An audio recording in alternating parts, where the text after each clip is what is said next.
Hello दोस्तों, मैं सुबह कुमार। दोस्तों, हम आज 66 पीपीएससी के अंतर्गत जो वीडियो ला रहे थे, उस वीडियो के क्रम में आज हम बात करेंगे यूनाइटेड नेशन सिक्योरिटी काउंसिल की। आज बात करेंगे दोस्तों। सबसे बड़ी बात है कि जो ये सिक्योरिटी काउंसिल 66 एंड सीडीपीओ के लिए बहुत ही ज़्यादा महत्वपूर्ण है। इसमें जो भारत ने संयुक्त राष्ट्र सुरक्षा परिषद का जो अस्थायी सदस्य बना है, वो है जो 8वीं बार है, और इसके वर्णमाला के अनुसार इसे 1 माह का अध्यक्षता का भी है जो अवसर प्रदान किया जाएगा।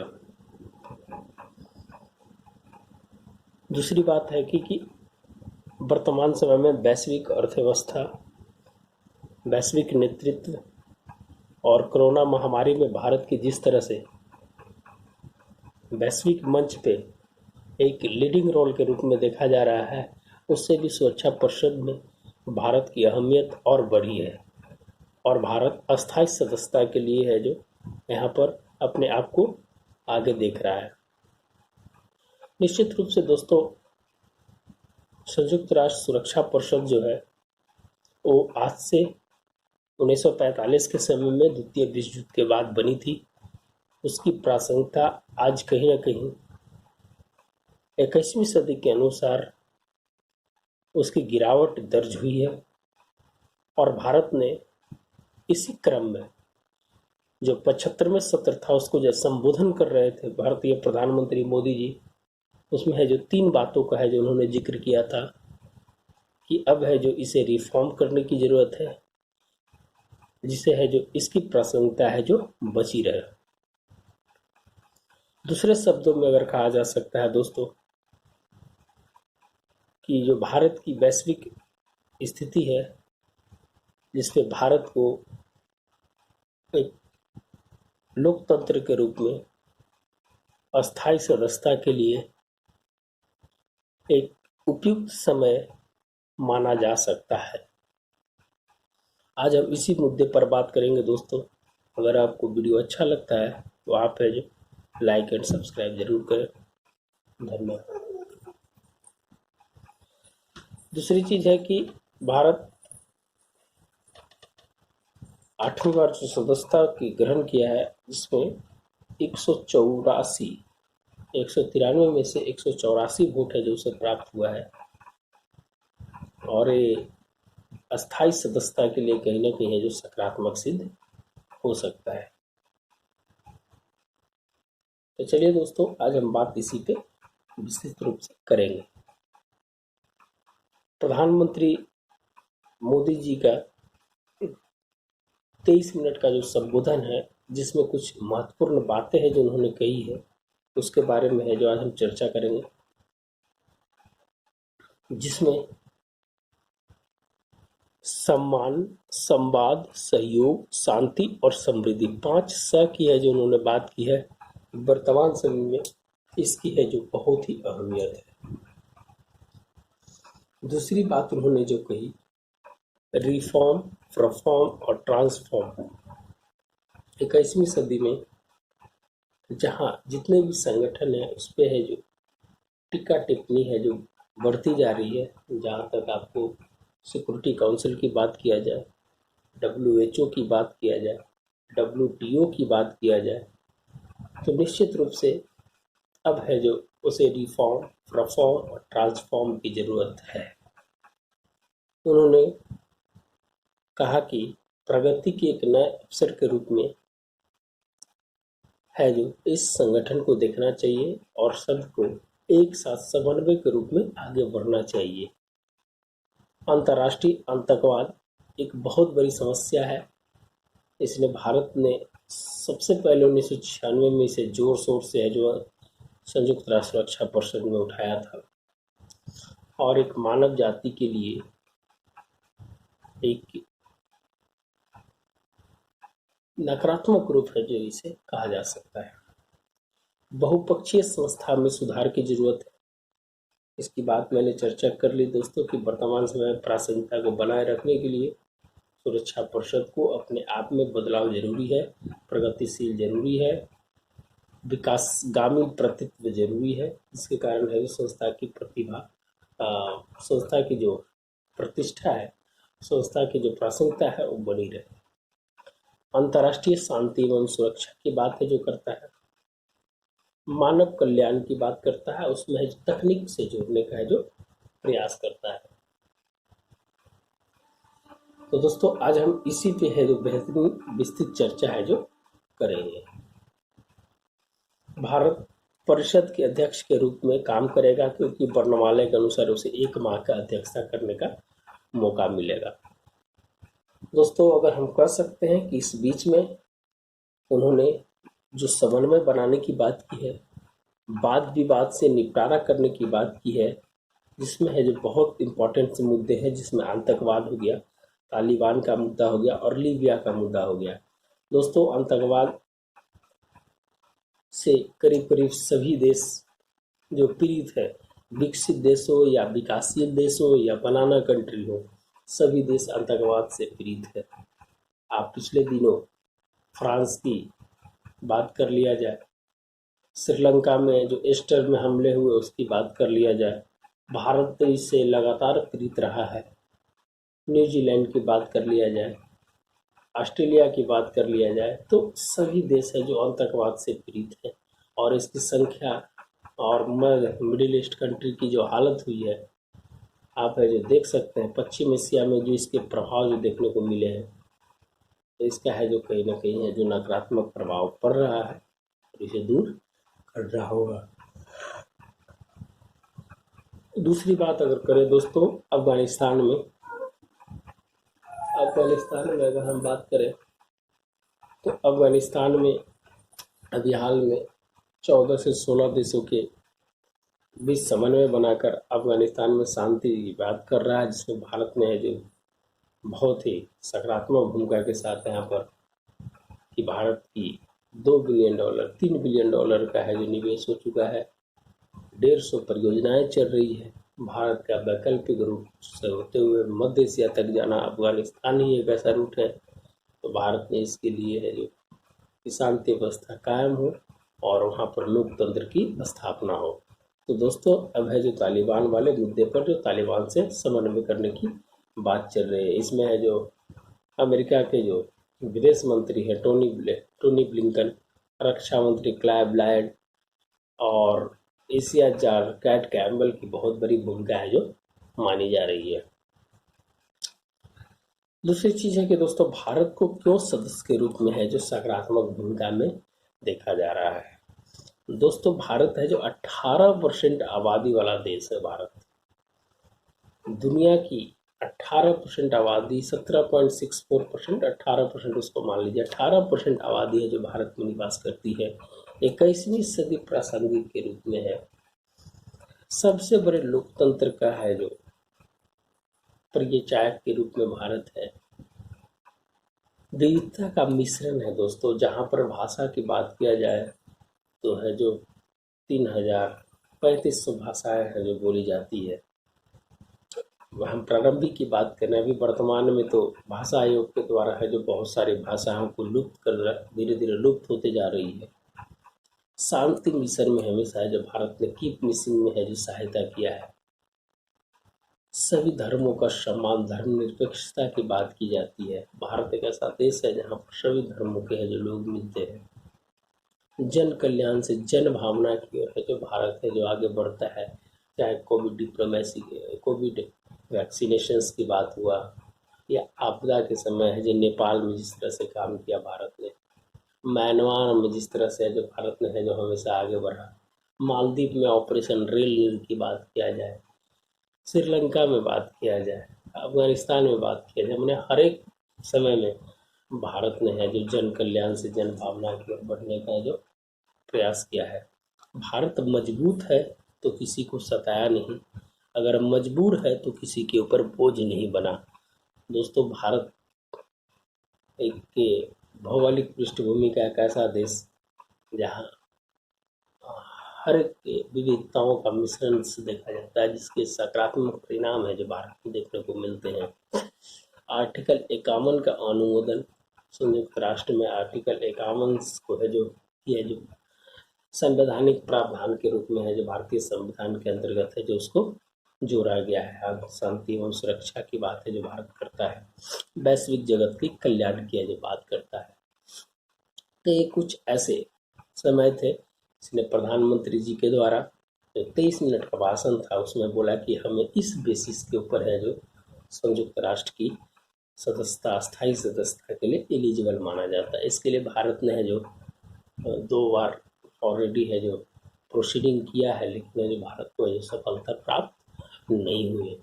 1991 और 2003 और 2015 3 बार है जो भारत ने है जो अस्थायी सदस्यता के लिए, लेकिन भारत ने है जो अभी तक है अस्थायी सदस्यता की जो स्थिति में भी नहीं पहुंच पाया है। अगर बात किया जाए दोस्तों तो सुधार की क्यों जरूरत है। जो दोस्तों वर्तमान में शक्ति संरचना है जो 1945 में जो बनी थी, उस समय देशों की जो शक्ति संरचना थी और आज के शक्ति संरचना में है जो परिवर्तन हो चुका है, जिससे ब्रिटेन है जो कमजोर हुआ है। तो इसके कारण है जो क्यों है जो सुधार की जरूरत है, इसके है जो कुछ पक्ष है जो जानने का प्रयास करेंगे। यूरोप के 3 देश की स्थायी सदस्यता जो अलोकतांत्रिक है, कोई भी लोकतांत्रिक संगठन जो है एक ही जगह से अगर उसको अस्थायी सदस्यता मिलती है, बाकी जो देश हैं जैसे एशिया, अफ्रीका, लैटिन अमेरिका से प्रतिनिधि की कमी है, ना के बराबर है, तो इसमें कहीं ना कहीं उस संस्था को अलोकतांत्रिक रूप में देखा जाता है। परिवर्तन सामाजिक, आर्थिक, राजनीतिक परिवर्तन हो सकता है। इस बेसिस पे जो बोलता है कि सामाजिक बेस पे, आर्थिक बेस पे, राजनीतिक बेस पे है जो उस तरह से जो परिवर्तन संस्था में किया जा सकता है। विकासशील देशों का अस्थायी प्रतिनिधित्व नहीं होने के कारण निश्चित रूप से वहाँ है जो नकारात्मक रूप है जो देखा जाता है। तो विकासशील देशों का परिवर्तन होना बहुत जरूरी है। दोस्तों वीडियो हम इस तरह से बना रहे हैं ताकि है जो आपकी सहूलियत हो। मैंने करीब करीब 8-10 मैगजीन्स जो होते हैं या जो भी मार्केट्स में आते हैं, पेपर्स आते हैं या राज्यसभा लोकसभा जो भी टीवी है, उसकी है जो आपको अंश है जो इसमें देखने को मिलेगा, ताकि है जो आप एक जब एग्ज़ाम में लिख रहे होंगे तो आपके पास है जो कम से कम 50% है जो डेटा आपके पास रहे, ताकि है जो आप उसको है जो एलोबरेट है जो वहाँ पर कर सके। और हम कोशिश करते हैं कि जितने भी पेपर्स और मैगजीन्स के अगर कोई भी टॉपिक है उसको है जो उठाकर है जो रखने का प्रयास करते हैं, ताकि है जो आपके आंसर में एक सकारात्मक और एक वर्तमान स्थिति से आपके कॉपी पर रिफ्लेक्ट हो। दोस्तों आगे बढ़ते हैं। 2 वर्ष के कार्यकाल में भारत के जो अवसर के रूप में जो हम बता रहे हैं कि क्या होना चाहिए। जो भारत ने जो इस अस्थायी सदस्यता जो ग्रहण की है, उस 2 वर्ष के अवसर के रूप में क्या क्या होना चाहिए। दोस्तों हम आतंकवाद के विरुद्ध, क्या कि भारत है जो आतंकवाद के सबसे कड़ा प्रहार अभी तक किया है दोस्तों, इसीलिए हम आतंकवाद को ही है जो सबसे पहले देखने का प्रयास करेंगे। इसमें वित्त पोषण पे प्रहार, साइबर खतरा, प्रौद्योगिकी का दुरुपयोग पर प्रतिबंध। वित्त पोषण से जानते हैं दोस्तों कि फाइनेंशियल एक्शन टास्क फोर्स जो है जो इस पे जो निगरानी करती है, जिसमें 37 देश हैं और पाकिस्तान, उत्तरी कोरिया और मॉरिशस, ये है जो तीनों अभी है जो ग्रे लिस्ट में है जो बना हुआ है। तो कहा जा सकता है कि उत्तरी कोरिया तो ब्लैक लिस्टेड है और मॉरिशस है जो शायद ब्लैक लिस्टेड है, तो देख लीजिएगा यहाँ पर। तो वह जो फाइनेंशियल एक्सेस टास्क फोर्स है वो है जो इस पर निगरानी रहती है। पाकिस्तान पे अभी हाल में बैठक जो हुई थी फरवरी में, उसमें है जो 27 बिंदुओं पर उसको काम करने के लिए दिया गया था, 27 बिंदुओं पर, लेकिन है जो उन्होंने 24 बिंदु पर है जो काम किया था। इससे पहले उन्होंने 21 बिंदु पर काम किया था, उसके बाद भी उसे ग्रे लिस्ट में रखा गया है। उसमें तुर्की और चाइना और मलेशिया जैसे देशों ने है जो उसका समर्थन कर देता है, इसके कारण है जो ब्लैक लिस्ट में नहीं जाता है। तो उसका है जो वित्त पोषण पर प्रहार करने के लिए FATF पे है जो भारत ने है जो दबाव बना है कि आप है जो आतंकवाद को रोकने के लिए जो भी फंडिंग होती है, जो भी देश फंडिंग करता है उस पर है जो विशेष नज़र रखें। साइबर खतरा जानते हैं दोस्तों कि आज वर्तमान 21वीं सदी जो है वो तकनीक का युग है। और साइबर खतरा है जो बहुत ही मानव जो पूंजी है, जिसके डेटा की हम बात करते हैं, उसके लिए खतरा बना हुआ है। अभी हाल फिलहाल में एक रिपोर्ट्स में भारत में 2.93 लाख है जो साइबर हमले हुए। और यह है जो लोकसभा में पूछे गए प्रश्नों के आधार पर जो आंसर मिला है उस पे है जो हम बता रहे हैं। इसीलिए भारत ने जो डॉक्टर मीनाक्षी लेखी की अध्यक्षता में डेटा प्रोटेक्शन एक्ट डीपीए का गठन है जो किया गया है, ताकि जो भारत को जो सुरक्षा है जो प्रदान किया जा सके। आप देखे होंगे दोस्तों कि कुछ दिन पहले है जो व्हाट्सएप पर प्राइवेसी को लेकर है जो बहुत हंगामा मचा हुआ था, और इसमें बहुत सारे देशों का हवाला दिया जा रहा था, जिसमें है जो ब्रिटेन और यूरोप के देशों के द्वारा है जो वहाँ के जो आरटीपीआर है, वहाँ के जो डेटा प्रोटेक्शन एक्ट है वो बहुत ही पॉजिटिव है, और भारत में उसके अनुसार नहीं था। तो भारत ने भी है जो उसके कदम में है जो आगे अपना इस प्रोटेक्शन के लिए कदम बढ़ा दिया है, और जल्द ही है जो ये कानून है जो आने जा रहा है। तो साइबर खतरा के लेकर इसमें दोस्तों कहा गया है कि भारत को विशेष प्रकार से है जो निगरानी इसके लिए है जो एक कमेटी का है जो गठन किया जा रहा है, ताकि जो इससे बचा जा सके। प्रौद्योगिकी दुरुपयोग पर प्रबंधन। आप जानते हैं दोस्तों साइबर बुलिंग क्या है, साइबर टेररिस्ट की बात है जो थी है, भारत ने इसे जोर शोर से उठाया है। G20 में भी है जो भारत ने है मंच पे है जो भारत ने जो इसका है जो समर्थन किया है। 2 वर्ष के कार्यकाल में आतंकवाद से रिलेटेड जो है और है बहुत मुद्दे हैं, लेकिन जो इम्पोर्टेंट थे जो मैंने बताया। क्वाड की अगर भूमिका की बात किया जाए दोस्तों, जो चीन की विस्तारवादी नीति है, जिसपे जो हाल फिलहाल में जो क्वाड की अगर बात किया जाए तो 2004 में है सबसे पहले ये है जो इसकी स्थापना की गई थी, जब है जो सुनामी आया था। 2007 में प्रधानमंत्री जापान शिंजो एबे के द्वारा इसके जो इनिशिएटिव लिया गया था। 2017 में है जो इसकी विदेश मंत्रियों की बैठक हुई थी, और 2020 में है जो राष्ट्राध्यक्ष की बैठक 2021 में हाल फिलहाल में 3 दिन 4 दिन पहले हुई है। तो क्वाड कोऑर्डिनेटर सिक्योरिटी एग्रीमेंट जो डायलॉग है, वो डायलॉग है जो हिंद प्रशांत महाक्षेत्र के लिए एक बहुत ही सकारात्मक पहल है, जिस पर है जो चीन की विस्तारवादी नीति को है जो रोका जा सकता है। तो क्वाड की भूमिका के लिए भारत 2 वर्ष में है जो इसके लिए नई पहल करने की कोशिश कर रहा है। वैश्विक स्तर पर द्विपक्षीय और क्षेत्रीय संतुलन है जो बनाने की बात कर रहा है, और वसुधैव कुटुंबकम की है जो भारत बात करता है। तो यह एक पक्ष की बात है दोस्तों। अगर दूसरा की अगर बात किया जाए जलवायु परिवर्तन पर, जब संवाद की हम बात करेंगे, तो अभी वर्तमान में कोविड महामारी के कारण क्या स्थिति बनी है, अब जो इसको देख सकते हैं। कोविड-19 के जो प्रकोप के उपरांत जलवायु व महामारी के मध्य ध्यान है जो केंद्रित करना है, ताकि है जो आने वाला समय में ऐसी महामारी को है जो रोका जा सके। वैश्विक तापमान से समस्या रोगों को प्रसार को रोकना, भारत ने इसे अहमियत दिया है। इसके बहुत बड़े डायमेंशन है दोस्तों, आप है जो उसको लिख सकते हैं, जो मानवता के लिए खतरा है। और तीसरा है जो इंटरनेशनल सोशल अलायंस है, उसको व्यापक बनाने के लिए करीब करीब 122 देश और प्लस यूएन के सभी देशों को इसमें शामिल किया गया है। और ये 2015 में भारत और फ्रांस के जो राष्ट्राध्यक्ष के बीच है जो इसमें है जो इनिशिएटिव से आईएसी की स्थापना की गई थी। इसके मुख्यालय है जो भारत के गुरुग्राम में है, और अभी करीब करीब है जो 90 देश है जो इस पे हस्ताक्षर करता देश है। और एक बहुत बड़ी इनिशिएटिव है ग्रीन एनर्जी, अक्षय ऊर्जा के लिए भारत ने इसे जो इंटरनेशनलाइजेशन करने की जो बात की है। दोस्तों एक बार मैंने बता देता हूँ कि जो भी है चीज़ है हम बता रहे हैं, ये आपको अगर उतना आप वहाँ लिखते हैं तो आपको निश्चित रूप से है जो डेटा का समराइजेशन से आपके आंसर्स में एक है जो आमूल-चूल परिवर्तन है जो देखने को मिल सकता है।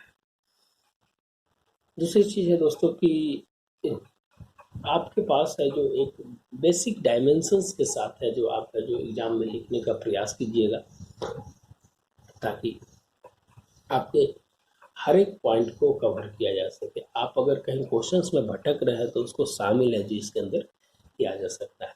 हमने उसी आधार से दोस्तों है जो वीडियो बनाने का मेरा पर्पस होता है कि आपके उस जितने भी पॉइंट्स हैं उसको कवर कर दिया जाए, ताकि है जो आप एग्जाम के अंदर में आप उसको बेहतरीन तरीके से लिख सकते हैं। यूएनएससी को अधिक प्रभावी और अधिक प्रतिनिधित्व बनाना। दोस्तों, सदस्य देशों के बीच है जो तनाव को कम करना, सहयोग ज़्यादा करना, मतभेद से अल्प प्रभावी को कम करना, ब्राज़ील, जर्मनी, जापान में भी यूएनएससी के विस्तार का अभियान। दोस्तों, G4 है जो बनाया गया था भारत, जापान, जर्मनी और ब्राज़ील, जिसमें है जो यूएनएससी सदस्यता के लिए एक प्रेशर कोशिश बनाई गई थी, और इसी क्रम में इसके अपोजिट में कॉफ़ी क्लब बनाया गया था जिसमें पाकिस्तान के देश भी शामिल थे। दोस्तों, निश्चित रूप से ब्राज़ील, जर्मनी, जापान, भारत को है जो यूएनएससी की अस्थायी सदस्यता के लिए है जो जाना चाहिए, और है जो परिवर्तन है जो उसमें करना चाहिए। दोस्तों, जो वर्तमान समय में जो उभरते मुद्दे हैं, म्यांमार का मुद्दा हो, आप जानते हैं दोस्तों कि लोकतंत्र के नकारात्मक रूप में है जो अभी देखा जा रहा है, और भारत म्यांमार के क्या इफेक्ट्स है उसको मैंने एक वीडियो बनाया है, आप है जो उस वीडियो को देख सकते हैं। लोकतंत्र के नकारात्मकता के रूप में कैसे है जो वहाँ के सैन्य शासन ने तख्ता पलट किया, लोगों को मानवाधिकार का है जो हनन हो रहा है, आर्टिकल 378 का है जो वहाँ वायलेंस हो रहा है, कैसे है जो इंटरनेट पे प्रतिबंध लगाया जा रहा है, अल्पसंख्यकों को कैसे है जो वहाँ पर है जो दबाया जा रहा है। तो निश्चित रूप से है जो एक चिंता का विषय है, जिसमें जो भारत ने जो इनिशिएटिव लेने की बात की है। ईरान परमाणु समझौता जो एग्रीमेंट हुआ है उसके बारे में है जो भारत ने है जो इस मुद्दे पर है जो बात करने की कहा है। कोविड-19 महामारी और जैविक युद्ध पे है जो भारत ने मुद्दे को उठाया है। चीन की बढ़ती शत्रुता से निपटने के लिए भारत ने है जो वहाँ की जो विस्तारवादी नीति है उसका विरोध किया है, और अनक्लोज की जो भूमिका को है जो मानने की है जो बात कही है। तो ये कुछ है जो 2 वर्ष के कार्यकाल में भारत के अवसर के रूप में है जो इतनी पॉइंट है जो उन्होंने है जो बताने का प्रयास किया है। कुछ चुनौतियां हैं दोस्तों जिसके कारण है जो हम बात करेंगे। आतंकवाद की परिभाषा के जो आम सहमति का जो अभाव हो, इसको है जो भारत दूर करने का प्रयास करेगा। भारत ने 1996 में इसके जो पेश की थी, लेकिन मत है जो बुनियादी मतभेद है जो देशों के बीच इसके परिभाषा को लेकर रहे हैं जो आज तक बने हुए हैं। चीनी कारक जो विस्तारवादी नीति है उसका है जो भारत चुनौती के रूप में है जो भारत को है जो स्वीकार करना पड़ेगा।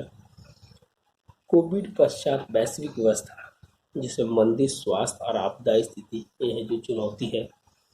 और वैश्विक भू राजनीति, यूएसए, रूस और चीन, ये है जो यहाँ पर कहीं ना कहीं है जो चुनौती के रूप में देखा जाए। दोस्तों, वीडियो है जो थोड़ा लंबा हो रहा है, और इसीलिए है जो दोस्तों है जो चुनौती को हम है जो सिर्फ पॉइंट आउट किए हैं, ताकि है जो आप बाकी तो मैंने जो डिस्क्रिप्शंस में बातें मैंने की है यूएनएससी के बारे में। भारत सबसे बड़े बाजार के रूप में है, पीपीपी के मामले में हो। भारत की अगर बजट की बात किया जाए तो 34 लाख करोड़ का बजट। भारत है जो भारत की अपनी रक्षा प्रणाली, रक्षा बाजार, ये सब मामले भारत है जो बहुत ही महत्वपूर्ण है, और 21वीं सदी का एक महत्वपूर्ण देश के रूप में जो माना जा सकता है। तो दोस्तों, आज हम है जो यूएनएससी को लेकर आज हम यहीं रोकते हैं। अगर आपको किसी भी प्रकार का अगर कुछ त्रुटियाँ रह गई होगी, आप जो कमेंट्स बॉक्स में ज़रूर लिखिएगा। मैंने कोशिश किया कि मैं पूरी तरह से यूएनएससी को है जो आपके सामने रखने का है जो प्रयास किया। तो दोस्तों, अगर आपको वीडियो अच्छा लगता है या अगर कोई सुझाव देना चाहते हैं तो दोस्तों आप है जो ज़रूर दें। आपका सुझाव का इंतज़ार रहता है, और निश्चित रूप से दोस्तों हम इसी तरह से जो वीडियो बनाते रहेंगे। और 66 बीपीएससी एंड सीडीपीओ के लिए जो मेंस की तैयारी कर रहे हैं उनके लिए है जो हम निश्चित रूप से जो काम करते रहेंगे। तो यूएनएससी के ऊपर ये जो आज का जो टॉपिक है दोस्तों, हम है जो यही समाप्त करते हैं। अगर कुछ त्रुटियां होगा तो निश्चित रूप से उसे क्षमा प्रदान कीजिएगा। धन्यवाद दोस्तों, मिलते हैं नए वीडियो के साथ। धन्यवाद।